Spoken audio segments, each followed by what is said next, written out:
ಈ ಕಾರ್ಯಕ್ರಮದ ಪ್ರಾಯೋಜಕರು Gadiyar group of companies. Gadiar Group of Companies, synonymous with excellence and innovation, stands as your dynamic partner for progress. Gadiar Group ensures safety as guardians in firefighting and builds vibrant communities in real estate. Building tomorrow, today.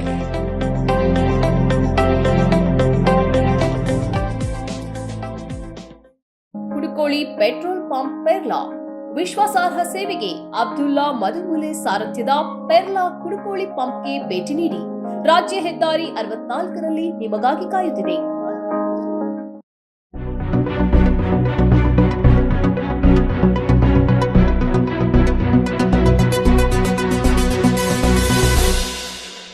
ಸನ್ಮಾರ್ಗ ಸುದ್ದಿ ಸಂಚಯಕ್ಕೆ ಸ್ವಾಗತ. ನಾನು ಸೈಫುಲ್ಲಾ ಕುತ್ತ. ಸಂಸತ್ತಿನಲ್ಲಿ ಸತ್ಯ ಪ್ರತಿಜ್ಞೆ ಕೈಗೊಳ್ಳುವ ವೇಳೆ ಜೈ ಫೆಲೆಸ್ತೀನ್ ಎಂದು ಘೋಷಿಸಿದ ಅಸಾದುದ್ದೀನ್ ಓವೈಸಿ ಅವರ ಸಂಸತ್ ಸದಸ್ಯತನವನ್ನು ರದ್ದುಗೊಳಿಸಬೇಕು ಎಂದು ಕೋರಿ ರಾಷ್ಟ್ರಪತಿ ದ್ರೌಪದಿ ಮುರ್ಮು ಅವರಿಗೆ ಸುಪ್ರೀಂ ಕೋರ್ಟ್ ವಕೀಲ ಅಲಕ ಶ್ರೀವಾಸ್ತವ ಎಂಬವರು ದೂರು ನೀಡಿದ್ದಾರೆ. ವಿದೇಶಿ ರಾಷ್ಟ್ರಕ್ಕೆ ವಿಧೇಯತ್ವವನ್ನು ತೋರುವ ಈ ಘೋಷಣೆ ಸಂವಿಧಾನದ ಆರ್ಟಿಕಲ್ 102D ಪ್ರಕಾರ ಅಪರಾಧವಾಗುತ್ತೆ ಎಂದವರು ಹೇಳಿದ್ದಾರೆ. ವಿದೇಶಿ ರಾಷ್ಟ್ರವಾದ ಫೆಲೆಸ್ತೀನ್ಗೆ ಓವೈಸಿ ಬೆಂಬಲ ಸಾರುವುದು ಮತ್ತು ಅದರ ಸಮರ್ಥನೆಯನ್ನ ಮಾಡುತ್ತಿರುವುದು ಇದು ಮೊದಲಲ್ಲ. ಹಲವು ವರ್ಷಗಳಿಂದ ಈ ಬೆಂಬಲವನ್ನು ಅವರು ನೀಡುತ್ತಾ ಬಂದಿದ್ದಾರೆ. ಅವರ ವಿರುದ್ಧ ಕ್ರಮ ಕೈಗೊಳ್ಳದಿದ್ದರೆ ಅದು ನಮ್ಮ ದೇಶಕ್ಕೆ ಅಪಾಯವನ್ನು ತಂದೊಡ್ಡಲಿದೆ. ಭಾರತದ ಅಖಂಡತೆ ಮತ್ತು ಐಕ್ಯತೆಗಾಗಿ ಓವೈಸಿ ಅವರನ್ನು ಸಂಸತ್ತಿನಿಂದ ಅನರ್ಹಗೊಳಿಸಬೇಕು ಎಂದು ದೂರಿನಲ್ಲಿ ಆಗ್ರಹಿಸಲಾಗಿದೆ. ಓವೈಸಿ ವಿರುದ್ಧ ಕ್ರಮ ಕೈಗೊಳ್ಳಬೇಕು ಎಂದು ಬಿಜೆಪಿ ಕೂಡ ಆಗ್ರಹಿಸಿದೆ. ಆದರೆ ಓವೈಸಿ ಈ ವಿರೋಧವನ್ನು ತೇಲಿಬಿಟ್ಟಿದ್ದಾರೆ. ಅವರು ಏನು ಬೇಕಾದರೂ ಹೇಳಿಕೊಳ್ಳಲಿ, ಸಂವಿಧಾನ ಏನು ಅನ್ನೋದು ಲಾಯರ್ ಆಗಿ ನನಗೆ ಚೆನ್ನಾಗಿ ಗೊತ್ತಿದೆ ಎಂದವರು ಪ್ರತಿಕ್ರಿಯಿಸಿದ್ದಾರೆ. ಹಿಜಾಬ್ ನಿಷೇಧವನ್ನು ಪ್ರಶ್ನಿಸಿ ವಿದ್ಯಾರ್ಥಿನಿಯರು ಸಲ್ಲಿಸಿದ್ದ ಅರ್ಜಿಯನ್ನು ಬಾಂಬೆ ಹೈಕೋರ್ಟ್ ವಜಾಗೊಳಿಸಿದೆ. ಮುಂಬೈನ ಎಂಜಿ ಆಚಾರ್ಯ ಮತ್ತು ಡಿಕೆ ಮರಾಠೆ ಕಾಲೇಜಿನ 9 ವಿದ್ಯಾರ್ಥಿನಿಯರು ಈ ಅರ್ಜಿಯನ್ನು ಸಲ್ಲಿಸಿದರು. ಕಾಲೇಜು ತೆಗೆದುಕೊಂಡ ನಿರ್ಧಾರದಲ್ಲಿ ಹಸ್ತಕ್ಷೇಪ ನಡೆಸಲು ಬಯಸುವುದಿಲ್ಲ ಎಂದು ನ್ಯಾಯಮೂರ್ತಿಗಳಾದ ಎಸ್ ಚಂದೂರ್ಕರ್ ಮತ್ತು ರಾಜೇಶ್ ಪಾಟೀಲ್ ಅವರ ಪೀಠ ಹೇಳಿದೆ. ಕಾಲೇಜುಗಳು ತಮ್ಮ ಕ್ಯಾಂಪಸ್ನಲ್ಲಿ ಹಿಜಾಬ್ ನಿಷೇಧಿಸಿ ಇತ್ತೀಚೆಗೆ ಅಧಿಸೂಚನೆ ಹೊರಡಿಸಿತ್ತು. ಅನಂತರ 2ನೇ ಮತ್ತು 3ನೇ ವರ್ಷದ ವಿಜ್ಞಾನ ವಿಭಾಗದ ಕೆಲ ವಿದ್ಯಾರ್ಥಿನಿಯರು ನ್ಯಾಯಾಲಯದ ಬಾಗಿಲು ಬಡಿದಿದ್ದರು. ಸಮಾನ ವಸ್ತ್ರ ಸಂಹಿತೆ ಹೊಂದುವ ನಿಟ್ಟಿನಲ್ಲಿ ಶಿಸ್ತು ಕಾಪಾಡಲು ಈ ಕ್ರಮ ಕೈಗೊಳ್ಳಲಾಗಿದೆ ಎಂದು ಕಾಲೇಜು ಆಡಳಿತ ಮಂಡಳಿ ಹೇಳಿತ್ತು. ಮಾತ್ರ ಅಲ್ಲ, ಕೇವಲ ಮುಸ್ಲಿಂ ಸಮುದಾಯವನ್ನು ಈ ನಿಯಮ ಗುರಿಯಾಗಿಸಿಲ್ಲ ಎಂದು ಅದು ಸಮರ್ಥಿಸಿಕೊಂಡಿತ್ತು.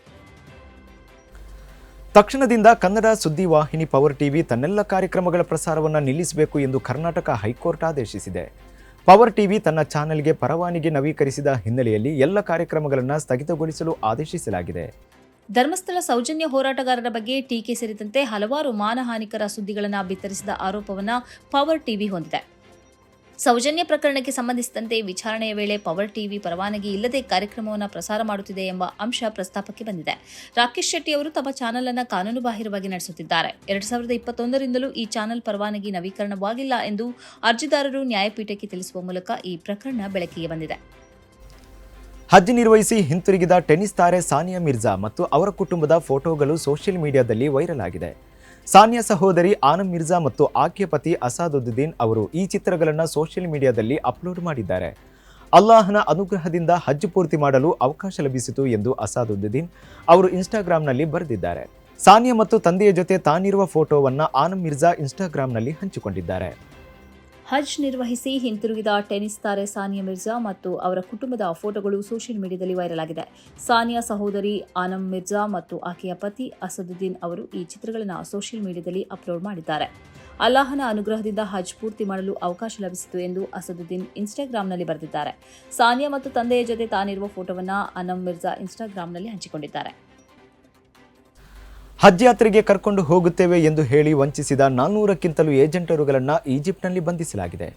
ಹಜ್ ಯಾತ್ರೆಗೆ ಬೇಕಾದ ಸೌಲಭ್ಯವನ್ನು ಒದಗಿಸಿಕೊಡುವುದಾಗಿ ವಾಗ್ದಾನ ಮಾಡಿ ಜನರನ್ನು ವಿಸಿಟಿಂಗ್ ವೀಸಾದಲ್ಲಿ ಸೌದಿಗೆ ತಲುಪಿಸಿ ವಂಚಿಸಿದವರನ್ನು ಹೀಗೆ ಅರೆಸ್ಟ್ ಮಾಡಲಾಗಿದೆ.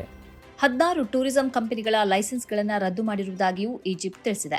ವಿಸಿಟಿಂಗ್ ವೀಸಾದ ಮೂಲಕ ಈಜಿಪ್ಟ್ ನಾಗರಿಕರನ್ನು ಸೌದಿಯಲ್ಲಿ ಇಳಿಸಿದ ಬಳಿಕ ಏಜೆಂಟರುಗಳು ಕಾಣೆಯಾಗುತ್ತಾರೆ. ಮಕ್ಕಾದ ಅತಿ ತಾಪಮಾನದ ಕಾರಣದಿಂದಾಗಿ ಹಜ್ಗೆ ತಲುಪಿದ 1000ಕ್ಕಿಂತಲೂ ಅಧಿಕ ಮಂದಿ ಮೃತರಾಗಿದ್ದರು.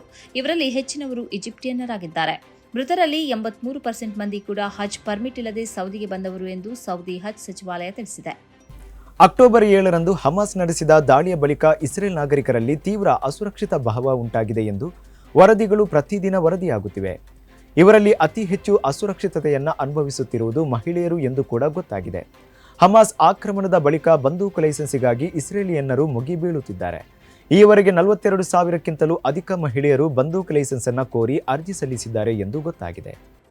ಈ ಹಿಂದಿನ ವರ್ಷಗಳಿಗೆ ಹೋಲಿಸಿದರೆ ಬಂದೂಕು ಲೈಸೆನ್ಸ್ ಅಪೇಕ್ಷಿಸಿದವರ ಸಂಖ್ಯೆ 3 ಪಟ್ಟು ಹೆಚ್ಚಾಗಿದೆ.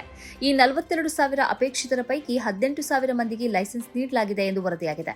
ಬಂದೂಕು ಲೈಸೆನ್ಸ್ಗೆ ಸಂಬಂಧಿಸಿದಂತೆ ನೇತನ್ಯಾಹು ಸರ್ಕಾರ ಕೆಲವು ರಿಯಾಯಿತಿಗಳನ್ನು ನೀಡಿತ್ತು. ಆಕ್ರಮಿತ ಪಶ್ಚಿಮ ದಂಡೆಯಲ್ಲಿ ಮತ್ತು ಇಸ್ರೇಲ್ನಲ್ಲಿ ಈಗಾಗಲೇ 15,000ಕ್ಕಿಂತಲೂ ಅಧಿಕ ಮಹಿಳೆಯರಿಗೆ ಬಂದೂಕು ಉಪಯೋಗಿಸಲು ಈಗಾಗಲೇ ಅವಕಾಶ ಲಭ್ಯವಾಗಿತ್ತು. ವೀಕ್ಷಕರೇ, ಇದು ಈ ಹೊತ್ತಿನ ಸುದ್ದಿ ಸಂಚಯ. ನಿರಂತರ ಕಾರ್ಯಕ್ರಮಗಳಿಗಾಗಿ ವೀಕ್ಷಿಸ್ತಾ ಇರಿ ಸನ್ಮಾರ್ಗ ನ್ಯೂಸ್. ಸುದ್ದಿಗಳ ಸಂತೆಯಲ್ಲಿ ಸತ್ಯದ ಮೊಂಬತ್ತಿ. ಇಂತಹ ಹಲವು ಸುದ್ದಿ ಮಾಹಿತಿ ವಿಶ್ಲೇಷಣೆಗಾಗಿ ಸನ್ಮಾರ್ಗ ನ್ಯೂಸ್ ಸಬ್ಸ್ಕ್ರೈಬ್ ಮಾಡಿ. ನಿರಂತರ ನೋಟಿಫಿಕೇಶನ್ ಪಡೆಯಲು ಬೆಲ್ ಐಕಾನ್ ಒತ್ತಲು ಮರೆಯದಿರಿ.